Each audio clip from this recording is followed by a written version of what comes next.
um testemunho de fidelidade em meio à provação. Querido irmão, querida irmã, assista só comigo este testemunho que vai fortalecer a sua fé. É a história de um servo do Senhor que, em meio a uma crise que parecia não ter saída, experimentou o cuidado fiel de Deus.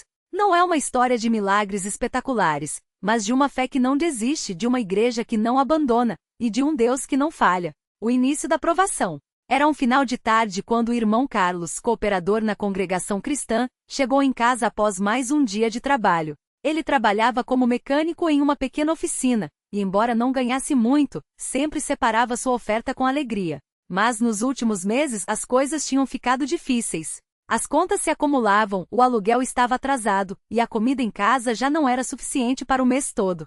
Sua esposa, irmã Maria, tentava animá-lo, mas a preocupação estava estampada no rosto de ambos. Naquela noite, depois do jantar, enquanto as crianças já dormiam, Carlos sentou-se à mesa e abriu a Bíblia. Ele não sabia nem por onde começar a orar. As palavras não vinham. Só um peso no coração, uma angústia que parecia sufocar. Então, ele simplesmente abaixou a cabeça e, com lágrimas nos olhos, disse: Senhor, o Senhor sabe da nossa necessidade. Não sei mais o que fazer, mas eu confio no Senhor. Ajuda-me a não desanimar. Não foram palavras bonitas, nem uma oração elaborada. Foi apenas o clamor de um homem que não tinha mais para onde correr, a não ser para os braços do Pai. A decisão de permanecer firme. Nos dias seguintes, a situação piorou. O patrão de Carlos anunciou que a oficina iria fechar por alguns meses por falta de clientes. Ele seria dispensado sem aviso prévio. A notícia foi como um golpe. Como pagariam as contas? Como alimentariam os filhos? Maria, embora abalada, lembrava ao marido: Carlos, nós temos que continuar firme. Deus não nos desampara. Lembra do que o irmão falou no culto domingo passado? Deus não nos promete uma vida sem provas, mas promete estar conosco. Carlos sabia que ela tinha razão. Mesmo com o coração apertado, ele não deixou de ir aos cultos. Não deixou de ofertar, mesmo que fosse pouco. Não deixou de orar, mesmo quando as palavras não vinham fácil. Certa manhã, enquanto limpava o templo antes do culto, ele sentiu uma paz inexplicável. Não era que os problemas tinham sumido, mas era como se uma voz suave dissesse ao seu coração: confie em mim. A resposta de Deus. Uma semana depois, enquanto Carlos estava em casa, alguém bateu à porta. Era o irmão João, um dos cooperadores mais antigos da congregação. Ele entrou com um envelope na mão e, sem muitas palavras, entregou a Carlos. Irmão, o Senhor me colocou no coração para trazer isto para você. Não é muito, mas é uma ajuda. Carlos abriu o envelope e viu que era exatamente o valor do aluguel atrasado. Não sobrava nada, mas era o suficiente para quitar aquela dívida. Ele não conseguiu segurar as lágrimas. Irmão João, como eu posso agradecer? Não precisa agradecer a mim. Agradeça ao Senhor. Ele é quem provê. Naquele momento, Carlos entendeu algo profundo. Deus não tinha tirado a prova, mas tinha mostrado que estava ali cuidando dele. A restauração da família. Os dias seguintes não foram fáceis, mas Carlos não desanimou. Ele começou a fazer alguns bicos, consertando carros na garagem de casa. Maria ajudava costurando para algumas vizinhas. Pouco a pouco, as coisas foram melhorando. Mas a maior bênção não foi o dinheiro. Foi a restauração espiritual que veio depois. Certo domingo, durante o culto, o irmão que presidia leu Salmos 18:17. Ele me livrou do meu poderoso inimigo, e daqueles que me odiavam, porque eram mais fortes do que eu. Aquelas palavras tocaram fundo no coração de Carlos. Ele percebeu que durante todo aquele tempo, sua maior luta não era contra as dívidas, mas contra o desânimo, contra a dúvida de que Deus tinha se esquecido dele. Naquela noite, em família, eles oraram juntos. Não foi uma oração longa, mas foi sincera. E pela primeira vez em meses, Carlos sentiu uma certeza: Deus estava no controle. A bênção que se multiplicou. Com o tempo, Carlos conseguiu um novo emprego, dessa vez em uma oficina maior. O salário não era alto, mas era suficiente. E o mais importante, ele não deixou que a prosperidade o afastasse do Senhor. Ele começou a ajudar outros irmãos que passavam por dificuldades. Visitava os doentes, levava palavras de ânimo aos desanimados. Sua vida tinha se tornado um testemunho vivo de que Deus não abandona os seus. Um dia, um jovem chamado Lucas, que havia se afastado da igreja, apareceu no culto. Depois da reunião, ele procurou Carlos e disse: Irmão, eu ouvi o seu testemunho. Eu também estou passando por um momento difícil. Mas vendo a sua vida, eu vi que Deus é real. Eu quero voltar para a igreja. Eu quero ser batizado. Carlos abraçou o jovem e, com lágrimas nos olhos, disse: Glória a Deus, meu irmão. Ele nunca desiste de nós. A lição que ficou. Hoje, quando Carlos olha para trás, ele não vê apenas as dificuldades que passou. Ele vê a mão de Deus agindo em cada detalhe. Ele aprendeu que Deus não nos promete uma vida sem provas, mas promete estar conosco em meio a elas. A fé não é a ausência de medos, mas a certeza de que Deus é maior do que eles. As maiores bênçãos não são materiais, mas espirituais. A paz, a restauração, a oportunidade de abençoar outros. Se você está lendo este testemunho e pensa, será que ainda tem jeito para mim? Saiba que sim, tem. Deus não olha para o seu passado. Ele olha para o seu coração. Se você está disposto a confiar nele, ele vai fazer coisas que você nem imagina. Um convite à firmeza. Talvez você esteja passando por uma prova hoje. Talvez as contas estejam apertadas, a saúde esteja abalada, ou o desânimo esteja batendo a porta. Mas lembre-se, Deus não desampara os seus.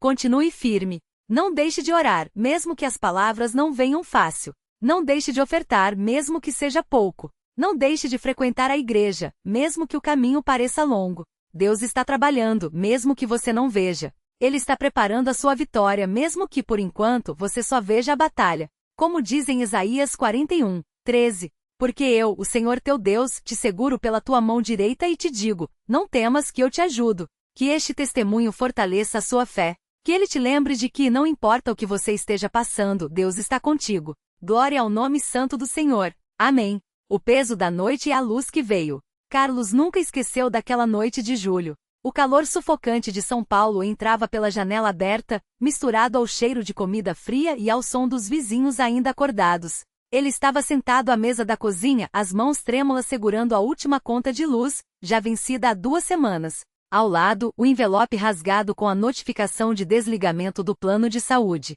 Mais um mês sem conseguir pagar, pensou, enquanto a dor no estômago, que já não era mais só fome, mas ansiedade, apertava como um nó. Sua esposa, Ana, lavava a louça em silêncio. Ela não precisava dizer nada, os olhos vermelhos e as mãos que tremiam ao segurar o prato já falavam por ela. Quando terminaram de jantar o que restava do arroz com feijão, Carlos abriu a Bíblia no Salmo 18, como fazia todas as noites desde que as coisas haviam piorado. Nas minhas angústias, invoquei o Senhor, do meu Deus clamei por socorro. Do seu templo ouviu a minha voz, o meu clamor chegou aos seus ouvidos.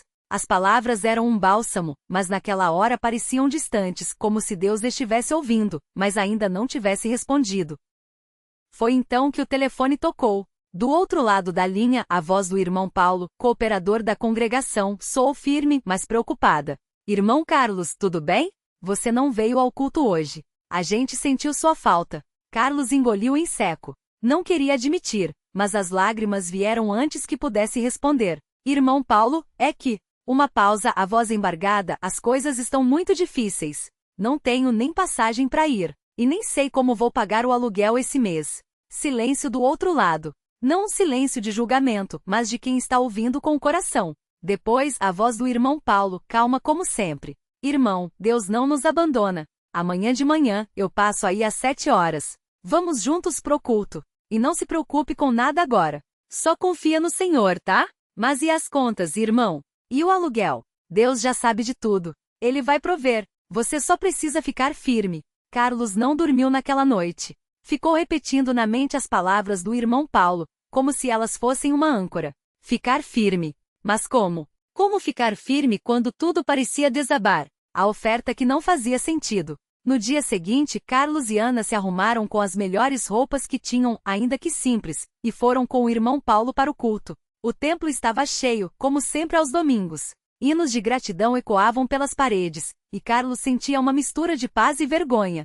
Como pode tanta gente aqui estar bem enquanto eu estou afundando? Pensou. Mas então, durante a pregação, o cooperador leu Mateus 6:33. Buscai primeiro o reino de Deus, e todas estas coisas vos serão acrescentadas. Foi como se aquelas palavras fossem só para ele. Na hora da oferta, Carlos hesitou. No bolso tinha apenas R$ 20, o que restava do troco da compra do pão. Ana olhou para ele com olhos suplicantes. Precisamos desse dinheiro, parecia dizer seu olhar. Mas algo dentro dele, uma voz pequena mas insistente, falava, dá, confia. Com as mãos trêmulas, Carlos colocou a nota no envelope e o depositou na urna. Não foi um gesto heróico. Foi um ato de desespero transformado em fé. O envelope que mudou tudo. Naquela mesma tarde, enquanto Carlos e Ana voltavam para casa a pé, não tinham dinheiro nem para passagem de ônibus, um carro parou ao lado deles. Era o irmão Mário, dono de uma pequena padaria no bairro. Irmão Carlos, sobrou uns pães do fim do dia. Querem levar? Obrigado, irmão. Deus te abençoe. Mas o irmão Mário não saiu do carro. Ele olhou para os dois com um sorriso que parecia esconder algo. Espera aí. Ele esticou a mão pela janela, entregando um envelope branco. Isso é para vocês. Não é meu, é do senhor. Carlos abriu o envelope ainda na calçada. Dentro, havia R$ 800 em notas de R$ 50, o valor exato do aluguel atrasado e das contas de luz e água. Ana cobriu a boca com as mãos. Carlos caiu de joelhos ali mesmo, no meio da rua movimentada e chorou. Não foram lágrimas de alívio apenas. Foram lágrimas de reconhecimento. Deus havia visto. Deus havia ouvido. Deus havia agido através de um irmão, de um gesto simples, de uma obediência que nem mesmo o irmão Mário sabia que seria tão significativa. Deus é fiel, sussurrou Ana, também chorando. Ele não nos esqueceu. A provação que veio depois da vitória. Mas a história não terminou ali. Um mês depois, quando Carlos já havia conseguido um trabalho temporário como auxiliar de pedreiro, Ana começou a sentir dores fortes no abdômen. O médico diagnosticou um tumor no ovário. Não era maligno, mas precisava de cirurgia urgente.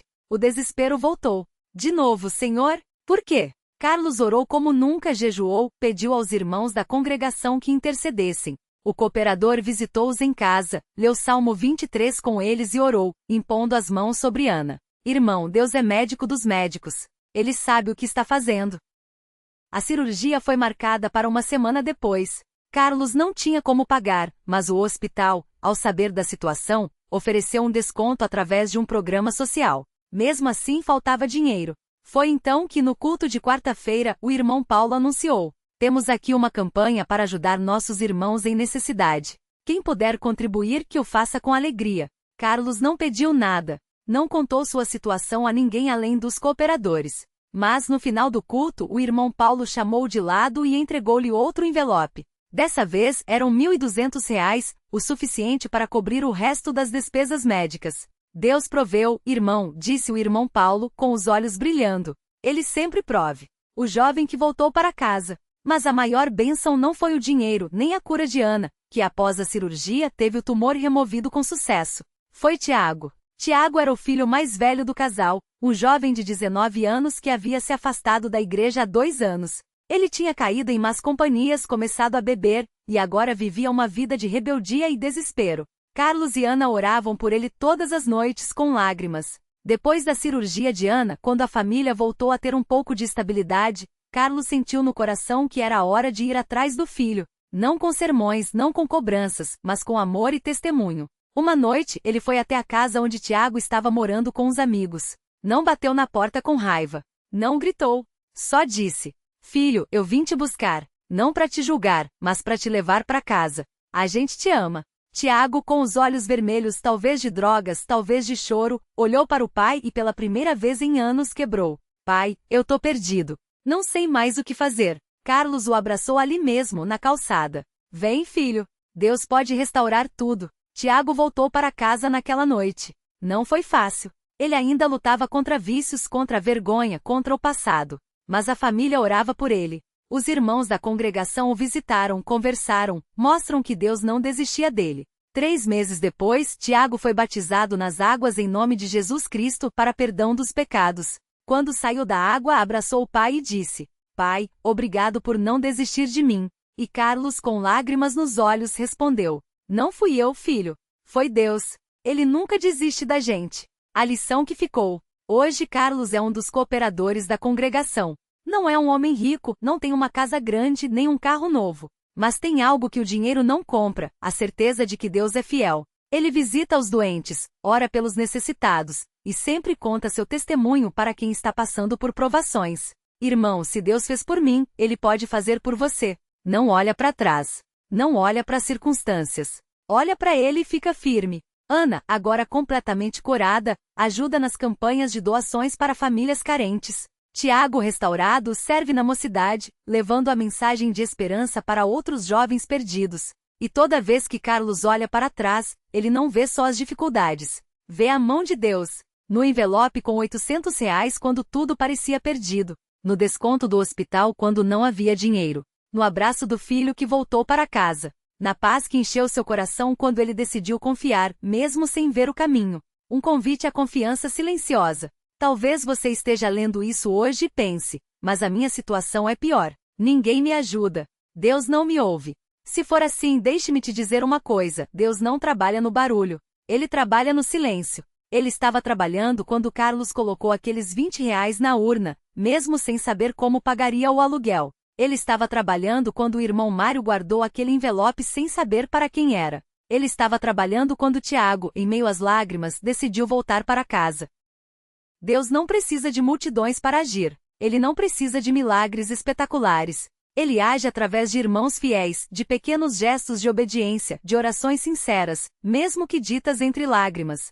Então, se você está passando por uma prova hoje, não pare de orar, mesmo que as palavras não venham. Não deixe de ofertar, mesmo que seja pouco. Não falte à congregação, mesmo que o caminho seja longo. Não desista das pessoas que você ama, mesmo que pareçam perdidas. Porque Deus não desampara os seus. Ele está preparando a sua vitória, mesmo que por enquanto você só veja a batalha. Como diz em 1 Coríntios 15:58. Portanto, meus amados irmãos, sede firmes e constantes, sempre abundantes na obra do Senhor, sabendo que o vosso trabalho não é vão no Senhor. Fique firme. Deus está contigo. Glória ao nome santo do Senhor. Amém. A provação que veio como um fogo selvagem. Era uma tarde de sábado, daquele calor pesado que parece apertar o peito junto com as contas. Carlos sentou na beira da cama, as mãos trêmulas segurando o extrato bancário que não mentia. R$ 1.247,89 em dívidas. Sem contar o aluguel atrasado e as prestações do carro que ironicamente estava na oficina há 2 semanas. Como vou explicar pro donos da casa que não tenho o dinheiro ainda? Pensou, passando os dedos pelo rosto cansado. A esposa, Maria, estava na cozinha, tentando disfarçar o desespero enquanto preparava um café com pão duro, o que restava até o próximo salário, que só cairia dali a 10 dias. Foi quando o celular vibrou. Uma mensagem do gerente do banco. Senhor Carlos, infelizmente não foi possível renovar seu limite. Procure agência para regularizar sua situação. Ele fechou os olhos. Senhor, o que eu faço agora? Não era uma oração elaborada, nem cheia de palavras bonitas. Era só um homem encostado na parede, sentindo o peso de ser o provedor e não ter respostas. Mas então, como um sopro fraco em meio ao temporal, veio à mente a voz do irmão Paulo na reunião de quarta-feira. Deus não nos promete uma vida sem provas, mas promete estar conosco nelas. Carlos respirou fundo. Vou à igreja hoje. Mesmo que seja só para sentar no fundo e ouvir. O envelope que mudou tudo. O culto daquele sábado à noite foi simples, como sempre. Nenhum show, nenhuma emoção forçada, só irmãos cantando, orando, e a palavra sendo pregada com clareza. Carlos, envergonhado, evitou olhar para os lados. Todos aqui devem pensar que sou um irresponsável, imaginava. Mas quando o irmão Mário subiu para fazer o anúncio das ofertas, algo inesperado aconteceu. Irmãos, antes de recolhermos as ofertas, gostaria de compartilhar uma palavra que o Senhor colocou em meu coração esta semana. Dai, e dar-se-vos-á. Não é sobre quanto você tem, mas sobre a fé de que Deus suprirá. Ele fez uma pausa, olhando diretamente para a congregação. E hoje o Senhor me levou a separar algo especial para um irmão aqui presente que está passando por uma necessidade urgente. Não sei quem é, mas Deus sabe. Carlos sentiu o coração disparar. Será que? Mas logo pensou, devem ser dezenas precisando. Não sou especial. No final do culto, enquanto os irmãos se cumprimentavam, o irmão Mário se aproximou discretamente de Carlos. Irmão, o Senhor me falou do seu coração hoje. Não pergunte como, mas pegue isso. Ele estendeu um envelope branco, simples, sem nada escrito. Carlos hesitou. Não posso aceitar, irmão. Tem outros mais necessitados. Não é de mim. É do Senhor. E ele disse que é para você. Mário sorriu, daquele jeito tranquilo que só quem já viu Deus agir tem. Com as mãos trêmulas, Carlos abriu o envelope quando chegou em casa. Dentro, R$ 1.300 em notas usadas, o valor exato das dívidas, mais um pouco para o aluguel. E um bilhete. O meu Deus suprirá todas as vossas necessidades. Filipenses 4:19. Maria chorou abraçada a ele. Não eram lágrimas de alívio apenas, mas de vergonha por terem duvidado mesmo que por um momento. Perdão, Senhor, Carlos sussurrou. Perdão por achar que o Senhor tinha me esquecido. A batalha silenciosa, o tumor e a fé que não cedeu. Mas a prova não tinha acabado.